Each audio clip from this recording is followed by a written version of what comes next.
Hi, my name is Kara Hudson, and for my oral presentation, I'm going to talk about the Great War, or also known as World War I, and why it failed to eliminate mass conflict in the world for many reasons.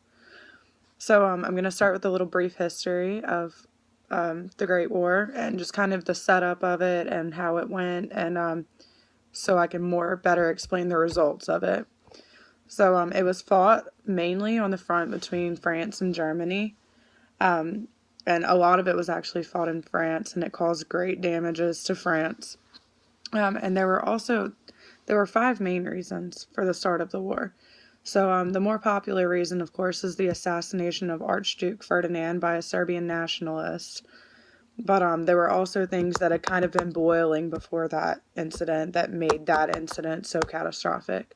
First of all, there were many alliances that had been formed previously. You had the Triple Entente, which was consistent of France, Russia, Serbia, and Britain.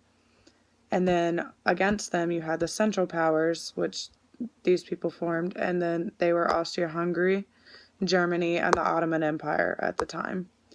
The third reason for the beginning of World War I was imperialism or colonization, where many countries still were seeking out getting more land at this point and conquering other smaller nations around the world.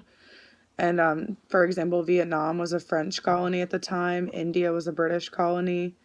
And Germany was also a new nation at this time because they hadn't really united until about 40 years before the start of World War One.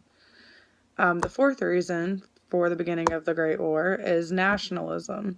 And people had started to kind of identify with other nations that were similar to them.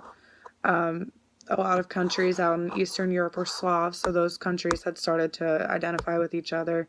But basically, the idea of nationalism was people were grouping together, and they were based on like similar looks and language, religion, and culture.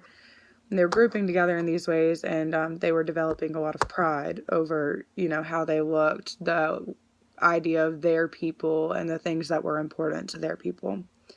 The fifth reason for the start of this Great War was militarism. Just as militarism has been an issue for many other wars as well, like the Cold War.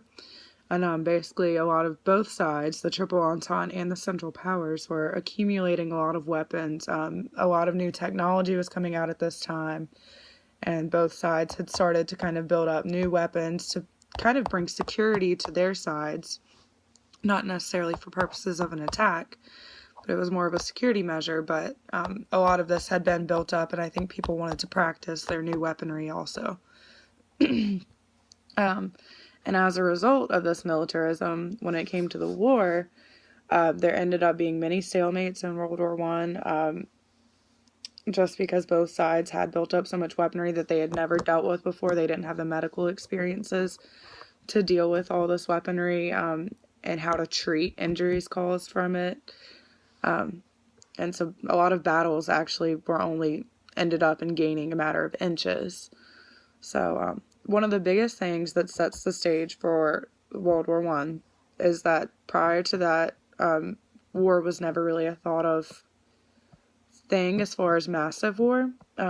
But in this time, war was an acceptable means to resolve conflict, but I don't think they realized how much power and progress the whole world had made and how massive the conflict would spread if they started a war now. So, along with the alliances, so since Serbia and Serbian nationalists assassinated Archduke Ferdinand, Austria declares war on Serbia, and then Russia decides to go to war against Austria because they have a Slavic brotherhood kind of thing. Germany then declares war on Russia. France declares war on Germany. And then the war starts in August 1914 with this whole setup for the five main reasons of the alliances, the militarism, the nationalism, the assassination, and the imperialism. So, also during this time, Germany is very scientifically advanced compared to other nations. So they used chemical warfare, and other things like U-boat submarines had been developed. Planes had been developed about 15 or so years before that, so planes were very prominent in World War One. People were also still surprisingly using cavalries of horses, as well as, tanks were coming out, chemical gases. So it's a very different mixture of warfare than what was known before that. One of the major things about World War One that kind of set it up to be such a catastrophic thing was that it had a 50% casualty rate, which can probably go back to all these weapons that were new. And like I said, they did not have the medical technology to deal with the injuries caused by these weapons, such as chemical gases and things. So there was a 50% casualty rate of World War One, and that's not necessarily people that were killed, but also people that were wounded as well.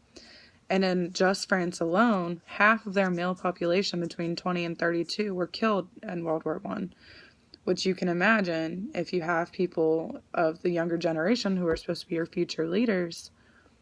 If half of them are killed, your leadership is greatly lacking in about 20 years when the older generations pass and it's time for your generation to step up and take responsibility and take leadership.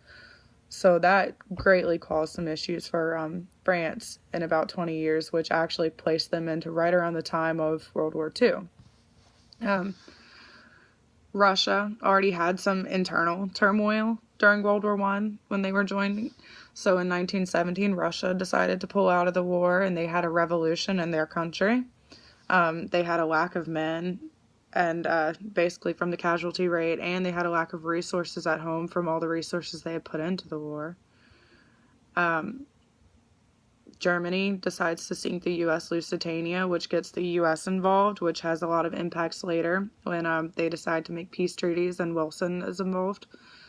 Germany surrenders, and it's stripped of its army on November 11th, 1918 at the 11th hour, and there's many effects. So, after the end of the war, basically the U.S., what happens to end the war is Russia pulls out, which was one of the main forces backing Germany, and the U.S. comes into the war and starts giving resources to Britain and France and gives them a really great advantage, and basically the Germans are forced to surrender, but even some of them